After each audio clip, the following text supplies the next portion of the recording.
You won't believe how these good times actors looks like today. What if the faces that defined 1970s television no longer resemble the memories frozen in your mind? The stars of Good Times broke barriers, challenged stereotypes, and reshaped Black representation on primetime TV. But time has rewritten their stories in ways few expected. Some became cultural legends, some stepped away from fame, others left us too soon. Their transformations are more powerful than any scripted reunion.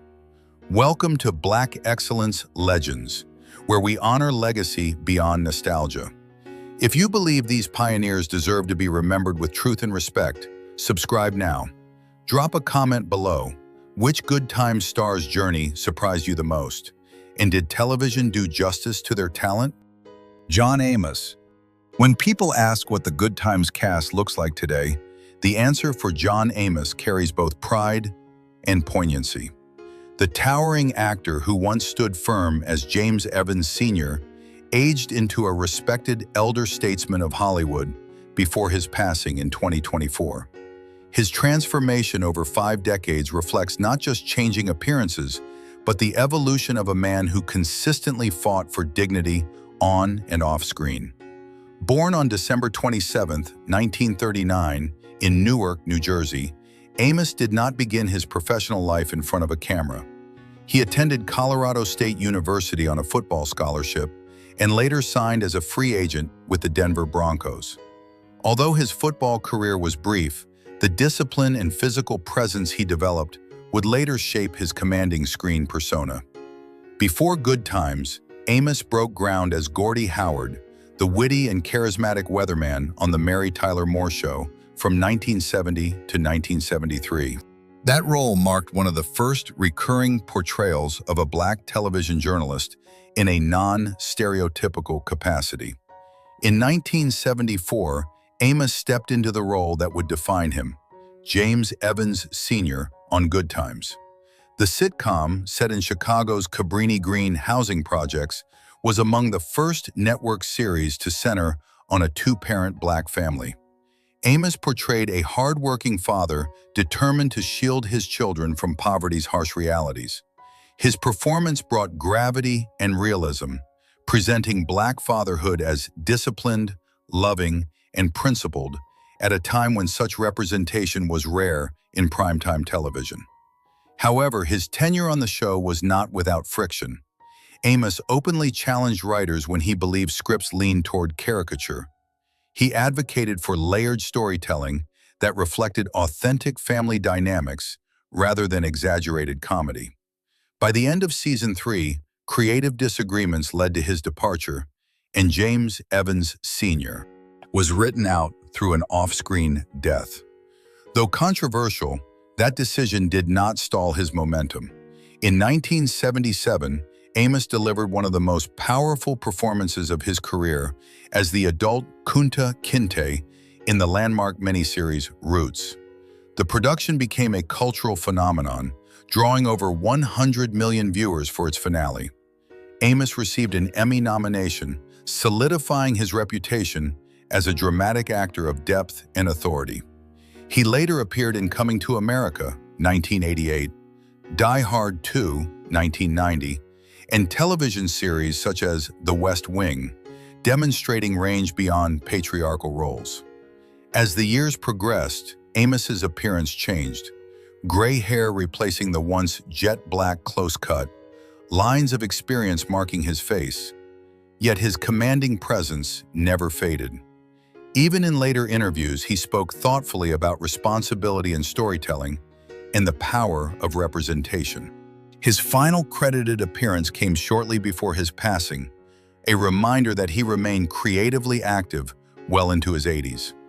John Amos died on August 21, 2024, at age 84 due to congestive heart failure. Tributes from colleagues emphasize his integrity, intellect, and unwavering commitment to portraying Black life with honor. His journey mirrors the broader evolution of American television. From groundbreaking weatherman to uncompromising father figure to historical epic performer, Amos demonstrated that meaningful roles require courage to demand authenticity. Beyond awards and applause, his enduring lesson is simple yet profound. Representation matters most when it is rooted in truth. Esther Rolle. When audiences search for what the Good Times cast looks like today, the image of Esther Rolle often comes with deep reverence. Though she passed away in 1998, her transformation from a determined stage actress to one of television's most respected matriarchs remains one of the most powerful journeys in sitcom history. Rolle did not simply play a mother, she redefined how Black motherhood was portrayed on American television. Born on November 8, 1920, in Pompano Beach, Florida, Esther Rolle was raised in a large, hard-working family. She studied at Spelman College and later trained in drama at Yale University and the New School in New York. Long before Good Times, she built a strong foundation in theater, including work with the Negro Ensemble Company. Her early years on stage sharpened the commanding presence and emotional depth that would later anchor one of television's most groundbreaking roles. Rolle first introduced audiences to Thelma Evans on the sitcom Maude in 1972. The character was so compelling that it led to the spin-off Good Times in 1974. When the new series premiered, it became one of the first network comedies centered on a two-parent Black family living in a public housing project. As Thelma Evans, Rolle portrayed a devoted wife and mother navigating financial hardship with faith, discipline, and unwavering moral clarity. What set her apart was her insistence on dignity. Rolle was outspoken about rejecting scripts that leaned into stereotypes. She demanded that Florida not be portrayed as submissive or comedic relief, but as a strong, thinking woman. In fact, she reportedly refused to participate in the show unless the character had a present husband, leading to the creation of James Evans Sr. This decision helped establish one of television's earliest portrayals of a stable Black marriage. As the series progressed, Rolle grew concerned that certain storylines drifted toward exaggerated humor, particularly regarding her on-screen son JJ. She believed such portrayals risked undermining the show's cultural impact. At the end of season 4, she made the bold choice to step away from the series. Her departure shocked viewers and demonstrated her commitment to principle over paycheck. She returned for the 6th and final season after producers agreed to recalibrate the tone. After Good Times, Rolle continued acting in film and television, appearing in productions such as Driving Miss Daisy, 1989. Her performances consistently reflected strength and authenticity. Even as she aged, her commanding voice and expressive eyes carried the same authority that defined her prime years. Esther Rolle passed away on November 17, 1998, just 9 days after her 78th birthday, due to complications related to diabetes. By that time, her silver hair and serene presence had become symbolic of wisdom earned through perseverance. Her legacy transcends costume and camera. She proved that representation is not just about visibility, it is about integrity. By challenging Hollywood's narrow expectations, she paved the way for more complex portrayals of Black women. In remembering Rolle, we are reminded that courage sometimes means walking away to protect what truly matters. Jimmie Walker. If you've ever heard the word dynamite echo across decades of television history, you felt the enduring imprint of Jimmie Walker. When people wonder what the Good Times cast looks like today, Walker stands as one of the few original stars still actively performing. Older, seasoned, but unmistakably the same electric personality who once lit up 1970s primetime. Born on June 25, 1947, in Brooklyn, New York, Walker grew up in the South Bronx with little indication that he would become one of television's most recognizable comedic figures. As a teenager, he attended the Theodore Roosevelt High School before enrolling in a radio engineering program. Ironically, it was while training behind the scenes that his quick wit began attracting attention. He soon worked at WRVR, initially earning around $100 per week, but his ambitions shifted towards stand-up comedy after performing at Harlem's East Wind nightclub. What started as a brief 5-minute set turned into an 18-month immersion in the local comedy circuit. In 1974, Walker landed the role that would define his public identity, J.J. Evans on Good Times. Although he was 26 at the time, he convincingly portrayed a high school student living in Chicago's Cabrini Green housing project. His exaggerated expressions, physical agility, and comedic timing quickly made him a breakout star. The now iconic catchphrase, "Dynamite," introduced by producer John Rich, became a national sensation. While Walker himself reportedly had reservations about repeating it, audiences embraced the phrase so enthusiastically that it turned into a merchandising and ratings phenomenon. At its peak, Good Times ranked among the top-rated sitcoms of the mid-1970s. Walker's popularity fueled live appearances, magazine covers, and national tours. However, his character's over-the-top humor also sparked debate among cast members who worried about stereotypical portrayals. Despite the internal tensions, Walker leveraged the exposure into a lasting career. Unlike some of his co-stars, Walker never fully stepped away from live performance. After the show concluded in 1979, he returned to his stand-up roots, building a touring schedule that has spanned decades. Even today, he performs approximately 35 to 45 weeks per year, appearing in comedy clubs, casinos, and theaters across the country. He has also made guest appearances on game shows, talk shows, and television specials, often leaning into nostalgia while maintaining a sharp comedic edge. Physically, Walker has aged naturally, his once youthful afro replaced by closely cropped gray hair. But his stage presence remains animated. He is never married and has publicly stated that he has no children, choosing instead to focus on career longevity. Financially, his sustained touring has provided stability long after the sitcom era ended. Jimmie Walker's journey illustrates how a single role can both define and sustain a lifetime of performance.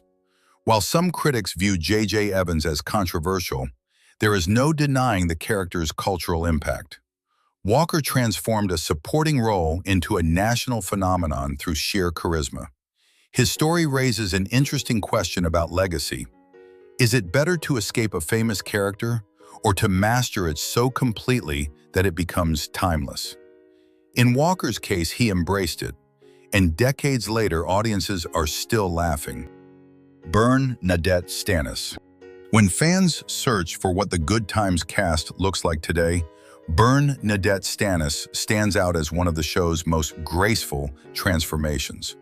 Once the teenage daughter navigating life in Chicago's Cabrini Green housing project, she evolved into an accomplished author, entrepreneur, and advocate, proof that early television fame can be a launching pad rather than a limitation. Born on December 22, 1953, in Brooklyn, New York, Stanis, born BernNadette Stanislas, grew up in the Brownsville neighborhood. From an early age, she balanced academic discipline with artistic ambition. She attended New York's High School of Performing Arts and later enrolled at the prestigious Juilliard School. Her path shifted dramatically when she was cast as Thelma Evans on Good Times in 1974, prompting her to leave Juilliard after her sophomore year. As Thelma, Stanis broke new ground. In an era when Black female characters were often reduced to stereotypes, Thelma was intelligent, poised, and aspirational. She was a young woman who dreamed beyond her circumstances, discussing higher education, professional goals, and personal dignity. Audiences responded strongly to her presence. Throughout the mid-1970s, she became widely regarded as one of television's first Black teen sex symbols, yet her portrayal never relied solely on appearance. She infused the character with intelligence and composure, giving viewers a multi-dimensional representation rarely seen at the time. Over the show's 6-season run, 1974 to 1979, Stanis matured on screen before millions of viewers. Physically, the transformation from teenage actress to poised adult became part of the series' visual narrative. But the more profound change happened off camera. When Good Times ended, she resisted being confined to nostalgic casting. Instead, she gradually built a diverse portfolio beyond sitcom work. In the decades that followed, Stanis appeared in television projects and independent films, while also stepping into authorship. She published several books, including Situations 101, Relationships, The Good, the Bad, and the Ugly, and Situations 101, Finances. These works focused on practical guidance around personal development and financial awareness, topics she felt were often neglected in public conversations. Her writing reflected lived experience, offering insight rather than celebrity glamour. Stanis also became an advocate for Alzheimer's awareness, inspired by her mother's battle with the disease. Through public speaking and community involvement, she extended her influence beyond entertainment. Financially, she has maintained stability, with estimates placing her net worth around $6 million as of recent years, a testament to careful planning and diversified ventures. Today, Stanis carries herself with the same elegance that defined Thelma, though time has added a layer of seasoned confidence. Silver strands now frame a face still instantly recognizable to longtime viewers. She remains active in interviews, conventions, and occasional screen appearances, often reflecting on how the show shaped her worldview. Her evolution underscores a powerful truth: representation does not end when the cameras stop rolling. Stanis leveraged visibility into sustainability, proving that intelligence and preparation matter as much as fame. She reminds audiences that success after a hit series requires adaptability and business acumen. More than 5 decades after Good Times premiered, BernNadette Stanis embodies resilience and reinvention. Her story demonstrates that while television can introduce you to the world, it is personal determination that defines how long you remain relevant. Ralph Carter. When people revisit Good Times and wonder what the cast looks like today, Ralph Carter represents one of the most unexpected evolutions. As Michael Evans, he was the outspoken, socially conscious youngest son, often challenging authority with sharp intelligence well beyond his years. Off-screen, however, Carter's path diverged dramatically from the Hollywood spotlight, shaping a life rooted in theater, culture, and community leadership rather than television fame. Born on May 30th, 1961, in New York City, Carter was already a decorated stage performer before joining Good Times. In fact, his Broadway credentials were impressive for someone so young. He appeared in the musical Raisin, an adaptation of A Raisin in the Sun, earning the 1973 Drama Desk Award for Most Promising Performer, the 1974 Theatre World Award, and a Tony Award nomination for Best Featured Actor in a Musical. By the time he was cast in Good Times in 1974, Carter was not just a child actor. He was a recognized theatrical talent. On television, Michael Evans became the conscience of the family. His character frequently addressed political awareness, education, and systemic inequality, bringing intellectual weight to the sitcom's humor. Carter delivered his lines with conviction, portraying a young boy deeply engaged with civil rights discourse during a period when such themes were still emerging in mainstream entertainment. Over 6 seasons, viewers watched him grow from a child into a young adult in real time. Yet when the series concluded in 1979, Carter made a deliberate choice that set him apart from many former child stars. Rather than pursue aggressive Hollywood visibility, he gradually stepped back from television. While he continued occasional appearances in the 1980s, his primary focus shifted toward preserving Black theatrical heritage and cultural advocacy. In recent years, Carter has served in leadership roles within arts organizations in New York, including involvement with the Cultural Museum of African Art and the Audelco Awards, Audience Development Committee, which celebrates excellence in Black theater. His commitment reflects a return to his original passion, live performance and community storytelling. Instead of chasing recurring television roles, he invested his energy in strengthening institutions that support emerging artists. Physically, Carter has aged gracefully, his once youthful features now framed by maturity and calm confidence. Public appearances reveal someone thoughtful and measured, reflecting decades of lived experience beyond the camera. Financially, estimates place his net worth at approximately $1 million as of recent years, a modest figure compared to some entertainment peers, but reflective of a values-driven career rather than commercial maximization. Carter's personal life also reflects stability.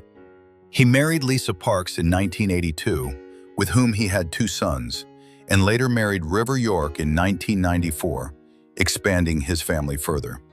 While he has largely avoided tabloid headlines, his focus on fatherhood and community work mirrors the grounded perspective he cultivated early. Ralph Carter's journey challenges common assumptions about fame. He demonstrated that stepping away from mainstream exposure does not equal fading away. It can signify alignment with deeper purpose. His legacy extends beyond reruns of a 1970s sitcom.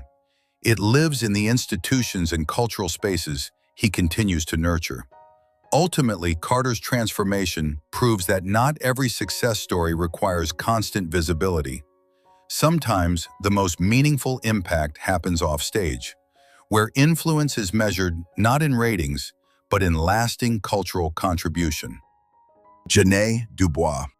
When viewers look back at Good Times and ask what the cast looks like today, the memory of Janae DuBois brings both warmth and nostalgia. Though she passed away in 2020, her transformation from vibrant supporting actress to respected industry veteran reflects a career that extended far beyond one beloved sitcom. DuBois was more than the Evans family's neighbor. She was a creative force whose influence reached music, television, and cultural storytelling. Born on August 5, 1932, in Philadelphia, Pennsylvania, Janae DuBois entered the entertainment world through theater. She trained at the American Academy of Dramatic Arts and built early experience on stage before transitioning to television in the 1960s. By the time she joined Good Times in 1974 as Willona Woods, she already possessed a seasoned performer's confidence. Willona, the stylish and outspoken neighbor, quickly became one of the series' most dynamic personalities. Unlike many supporting characters of the era, Willona was layered. She provided comic relief, yet she also embodied independence and compassion. One of the show's most memorable story arcs involved her decision to adopt Penny Gordon Woods, a young girl facing abuse. Through that storyline, DuBois delivered emotional performances that balanced humor with heartfelt sincerity. She portrayed resilience, a woman navigating her own challenges while extending care to others. Off-screen, DuBois's contributions were equally significant. She co-wrote and performed the iconic theme song for the Jeffersons, "Movin' On Up," a track that became one of the most recognizable television theme songs in history. That achievement alone solidified her place in pop culture beyond acting. Few performers can claim to have shaped 2 landmark sitcoms simultaneously. After Good Times concluded in 1979, DuBois maintained a steady career. She appeared in films such as Charlie's Angels, Full Throttle, and lent her voice to animated projects, including the character Mrs. Avery in The PJs. Her expressive voice and comedic timing translated seamlessly into voice work, proving her versatility across mediums. As the years progressed, DuBois's appearance evolved gracefully, her once voluminous hairstyles replaced with softer, mature elegance. Public interviews revealed a reflective artist who understood the cultural impact of her work. She often spoke about representation and the responsibility artists carry when portraying community narratives. On February 17, 2020, Janae DuBois was found deceased at her home in Glendale, California, at the age of 74. Authorities later determined she died of natural causes. Her passing marked the end of an era for fans who had grown up watching her weekly presence on television. DuBois's legacy is rooted in authenticity. She brought depth to roles that could have easily remained one-dimensional, and she expanded her creative reach beyond the screen into music and mentorship. Her career illustrates how supporting characters can sometimes hold the emotional glue of a series together. More than 4 decades after Good Times premiered, DuBois's influence remains visible in reruns and streaming platforms. Her journey reminds us that longevity in entertainment is not solely about leading roles. It is about consistency, creativity, and heart. Through every stage of her life, Janae DuBois embodied a simple truth.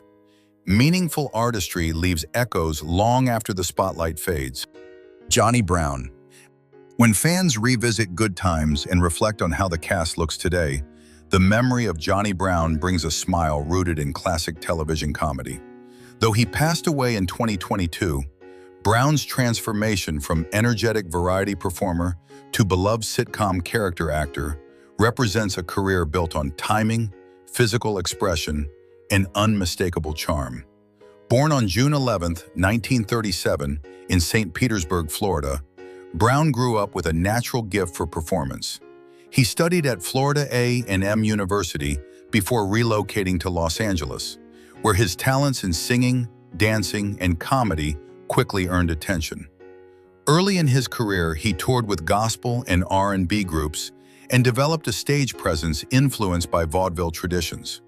His breakthrough came in the late 1960s as a cast member on Rowan and Martin's Laugh-In, where his expressive face and exaggerated reactions made him a memorable part of the ensemble. In 1975, Brown joined Good Times as Nathan Bookman, the building superintendent of the Evans family's apartment complex. Bookman was frequently the target of the residents' jokes, especially from J.J. Evans, who nicknamed him Buffalo Butt.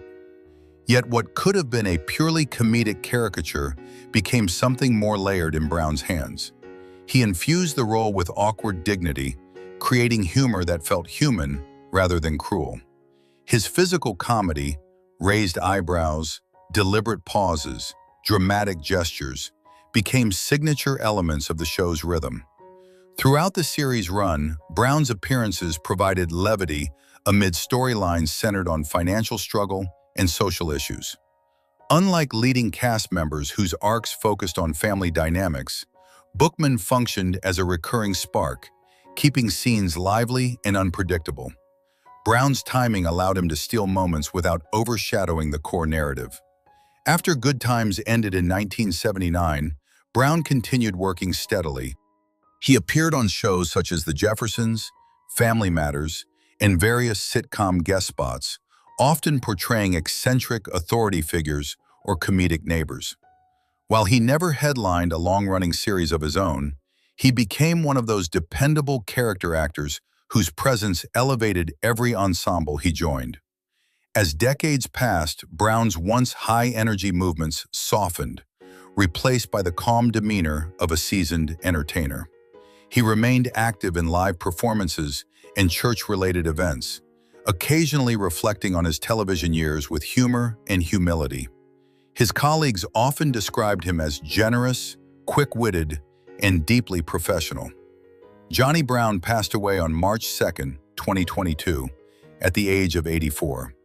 His daughter confirmed his death, noting that he died peacefully.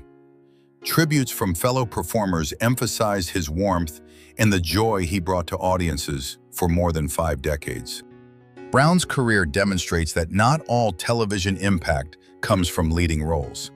Sometimes the heartbeat of a show lies in the characters who orbit the main storyline, enriching it through subtle brilliance.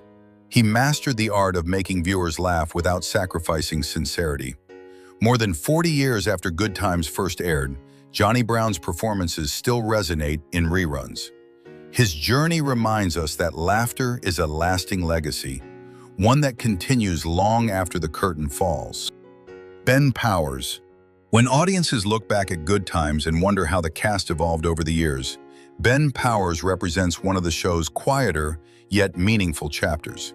He joined the series during its later seasons, stepping into an already established ensemble and attempting to bring fresh energy to a sitcom navigating creative transition. Though his time on the show was brief compared to the original cast, his journey reflects the challenges of entering a cultural phenomenon at a pivotal moment. Born on July 5, 1950 in Brooklyn, New York, Ben Powers, born Benjamin Powers Jr., developed his craft through theater before gaining television exposure. He studied acting seriously, grounding himself in stage performance long before stepping into mainstream projects. Prior to Good Times, he appeared in theatrical productions and television roles that showcased his natural leading man presence, composed, articulate, and quietly confident. Powers joined Good Times in its sixth and final season, 1978 to 1979, as Keith Anderson, the husband of Thelma Evans. His character represented a shift in the show's narrative focus. Rather than centering solely on teenage family dynamics, the storyline began exploring young adult marriage, economic ambition, and upward mobility. Keith was portrayed as an aspiring artist and working-class striver determined to build a stable life despite financial limitations. Through this role, the series examined themes of responsibility, partnership, and generational aspiration. However, stepping into a long-running sitcom during its final stretch posed inherent challenges. The absence of John Amos's patriarchal presence and the evolving tone of the show meant Powers had to establish chemistry within an already defined dynamic. Despite his professionalism and credible performance, ratings were declining, and the series concluded shortly after his arrival. As a result, his association with the show never reached the cultural intensity of its early seasons. After Good Times ended, Powers continued acting in television and theater. He appeared in guest roles on series such as The Greatest American Hero and participated in stage productions that allowed him to reconnect with his theatrical roots. While he did not achieve major leading roles in Hollywood blockbusters, he remained committed to performance as a craft rather than chasing celebrity status. Physically, Powers maintained a composed demeanor throughout his career, his strong jawline and thoughtful gaze aging into a distinguished maturity. Those who worked with him described him as dedicated and serious about storytelling. Unlike some of his co-stars who remained closely tied to nostalgic branding, Powers largely pursued a low-profile professional path. Ben Powers passed away on April 6, 2015, at the age of 64. Details surrounding his death were not widely publicized, and he had largely stayed out of media attention in his later years. His passing was acknowledged by former castmates and fans who remembered his contribution to the series' final chapter. Powers' experience underscores an important reality about television history. Timing can shape legacy as much as talent. Joining a beloved show near its conclusion can limit long-term visibility, regardless of performance quality. Yet his role as Keith Anderson remains part of Good Times canon, a reminder that even transitional characters contribute to a show's broader narrative arc. His journey invites reflection on the many performers whose work forms the connective tissue of television history. Not every career becomes headline-making, but each role leaves an imprint within the stories audiences carry forward. 50 years later, the legacy of Good Times is bigger than reruns. It's about representation, courage, and the real-life paths taken after the spotlight faded. Some cast members turned fame into lasting influence. Others paid personal or professional costs for challenging the system. So here's the question: did Hollywood truly reward those who demanded dignity, or did it sideline them? At Black Excellence Legends, we believe remembering these journeys is about more than entertainment. It's about honoring resilience and sparking honest dialogue. Now we want to hear from you. Who had the most powerful transformation and why? Comment below, subscribe, and keep these conversations alive.